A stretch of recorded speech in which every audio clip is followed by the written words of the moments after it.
Hey up everybody, how the devil are we all doing? It's Trap near Guernsey, and in this video we're taking part in Lucy Jane Plays and Vladministrators Shop Till You Drop challenge. And for said challenge, this is what we're going to be building, a little tiny ski shop thing. So first up, we're going to need a location, aren't we? And with it being a ski shop, I want it somewhere that's ski related, so we're just here near Top at World. Beautiful. In terms of the building size, we're only allowed to use 4 foundations, so that's what we're going to be sticking to. A nice little 2x2 square. So if you see my community post or you're part of my Discord, links down in the description, you'll know that I've been feeling like utter dog shit this weekend, so in some points of this video I've had to improvise to try and save my voice a little bit. Don't worry guys, it's barely noticeable and it's beautifully edited, I promise you. No, when you hear it, it's gonna hit harder than an Amber Heard with a fucking vodka bottle. The front of our build, we want to make ourselves a little roof overhang thing, so we're gonna do that by offsetting foundations using the good old catwalks. Honestly guys, the catwalks are a really useful bit of kit, so if you are feeling, you know, a little bit flush one week and you fancy buying something in a Atomic shop, try and get hold of these. They're a lot more useful than bloody golden horse armor anyway. And if you're not familiar with that specific piece of DLC, just Google it. If anything, it'll make you realise that Fallout 76 isn't the first game that Bethesda has made questionable decisions in. Anyway, as you can see, we've put down a wall and a top arch, and we're currently putting a roof on it. That is going to be our hangover boy. And a fun little fact is, when we turn that roof into a flat piece, we can delete walls from underneath it, so we're left with a floating roof. And when we turn it to a slopey boy, we can then attach another one to the other side of it. Beautiful. And this is the result you'll be left with. Overhanging roofs. Well, they're not overhanging yet, but you'll see what I mean in a minute. At this point, I'm going to be putting some walls in at front at store. I am going to be using the glass ones, and yes, I know a lot of people don't have these, but don't worry. There has been another set day to mind. When these are going to come out, I have absolutely no idea. But going off Bethesda's current record, I reckon they're going to be a Starfield 2 Electric Boogaloo, i.e. a long bloody time away.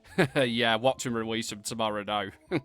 Anyhow, as you can see, I've jumped up on the roof, and the reason I'm doing this is because I'm going to put down a flamethrower trap and destroy these 2 roof pieces. And with those roof pieces destroyed, it means we can put top arches on our walls at the front of the store. Simply lovely. From here, you can just go around and start putting in walls around your store. I'm using the log cabin set, but you could use anything you want. I just think it fits in nicely. Now remember guys, the log cabin set, if you don't want a window, you have got 2 options on this. You can use half walls, and there's 2 different half wall textures. You've got the plain half wall, and then you've got the second variant, which has a log running across the top of it. It's not much of a difference, but it can really change the way your build looks. Once you've got all your walls in and you're happy with them, it's time for it to put some roof pieces on. And because we destroyed them 2 roof pieces earlier, you can whack in some slopey boys, no problems whatsoever. Once you've got all of them in and you've repaired them 2 destroyed ones, this is what you should be left with. You see, we've got an overhang. It's not much, but it gives a little bit more to build. Now we've done that, we're going to go to the back of our build again, and we're going to destroy these 2 roof pieces. Counterproductive, I know, but it's worth it, trust me. Nope, it really isn't. Once you've destroyed them, go inside the build and put down some flat roofs here. This is going to act like a loft space thing. I don't know, we're just going to throw some shit up there as well as a generator. Once you've done that, go back to the top of your build and repair this piece here and change it to a flat piece. Weird, I know, but it needs to be done. By doing that, it means you can put down the Camden Park stove and have it as a little chimney. If you don't have it, it really doesn't matter, guys. It's just a little extra I thought I'd throw in there. Well, yeah, look at that, you see. Once you change that back to a slopey bar, you have this effect. Not bad, is it? Now, all we have to do is destroy that roof piece with a flamethrower trap again. I know, it's just bloody ridiculous at this point, isn't it? Right then, so for our generator that we're going to put up here, we're just going to use one of the little Vault-Tec ones. Again, I don't shout out the Atomic shop much, but this thing is bloody fantastic. I mean, of course, it's got to be, isn't it? It costs real money. And on the side of this generator, we're going to stick down a power conduit. Doesn't matter which one it is, just choose one and slap it on there. You can then hook a wire from that to the generator and move the generator about with a conduit attached to it. Now, it may take some fiddling with the wire to try and move it too far because it will get in the way. I know that makes absolutely no sense, but you'll see what I mean when you're doing it. But you will get there eventually, and that'll be enough to power your whole entire build. Oh, suits you, sir. I know you may be asking what we're going to do with what's left of this storage space. Well, we're just going to throw shit up there, guys, and the world is your oyster. Put anything up there that you want to do. And I don't feel like I should have to say this, but that doesn't apply to everything in life, so just remember that. So yeah, once you're happy with your shit storage, you know, like that drawer in your kitchen where you throw all the crap you're never going to use, just go around your build, get rid of flamethrower traps. If you have destroyed something by accident, then just repair it. You know, general housekeeping. A tidy house is a tidy mind, or something like that. I don't know. So this next step is entirely up to you, but I'm going to be putting down some underpinnings, I do believe they're called. I think it was Store Your Sweet Roll that came up with this, so thank you very much, sir. And it's dead easy. It's literally snapping catwalks to your foundation, which will then allow you to snap walls down to that catwalk against a foundation. Does that make sense? Probably not. Just look at the bloody screen. Now, there is ways of doing this by going underneath the map and building your way up. We're not getting into that because I'm already ill. I don't fancy an aneurysm on top of it as well. And I will pre-warn you, it does have its limitations. There's just some places where you can't put them down. For example, on the opposite side and the rear end of our building, we're not going to be doing it. The foundations aren't high enough. And things like rocks and boulders can stop it from working as well. So if you're in an area like that, then it may not work for you. Also, if you want to put some stairs to your build like I'm doing here, it's dead easy to do. Destroy the underpinning with a flamethrower trap, put your stairs in, and then repair it. It's as simple as that. Once you've got them in and you're happy with them, you can then, if you so choose, put wallpaper on them. Now, I've seen log cabins with stone bases and the log at the top. I don't know the correct term. So I'm going to be using the rock wallpaper shit we've got here. To be honest with you, I'm not 100% happy with that look, but I don't know. We'll just go with it. As you can see here, I've not put an underpinning down. That's because I'm going to be using a defensive jump wall to make the build look a little bit more shit. And this is literally the most simple way you can make a build look a little bit more immersive. Just place it down. There's nothing more to it. See what I mean, guys? It does really help to break up the build a little bit, doesn't it? If you've got these shrubs as well, you can also go around placing these down. Again, breaks it up, makes the build look a little bit more like it's supposed to be in the world, rather than looking like something that's just been built 20 odd years after a nuclear holocaust. You know, that kind of puts society on hold a little bit. And as you very well know, ladies and gentlemen, we try to do immersive builds on this channel. For example, a castle built on the Capitol building, because you can 100% build up there.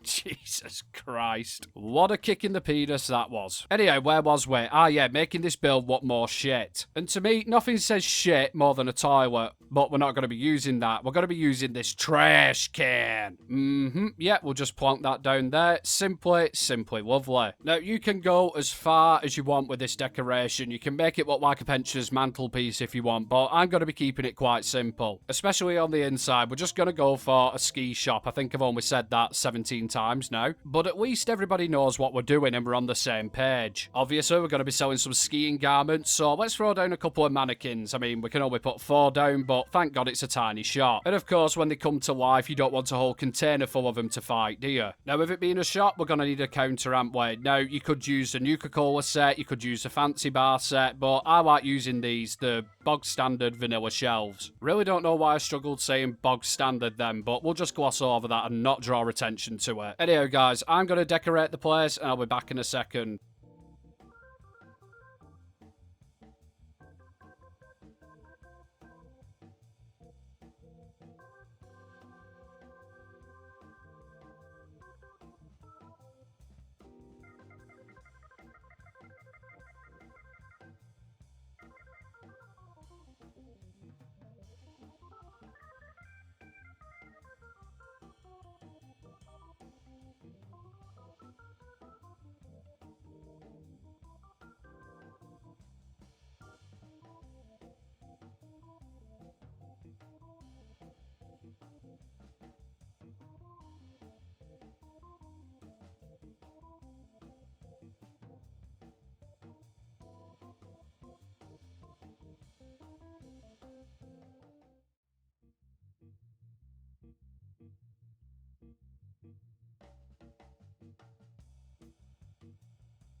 There you see, not too bad, is it? Especially for a little build. Thank you to Lucy Jane and Vladministrator for coming up with this challenge. It's been quite fun. As ever, I'd just like to say a massive thank you to my patrons. It's much appreciated. If that's something you want to get involved with, links down in the description, as is my Discord.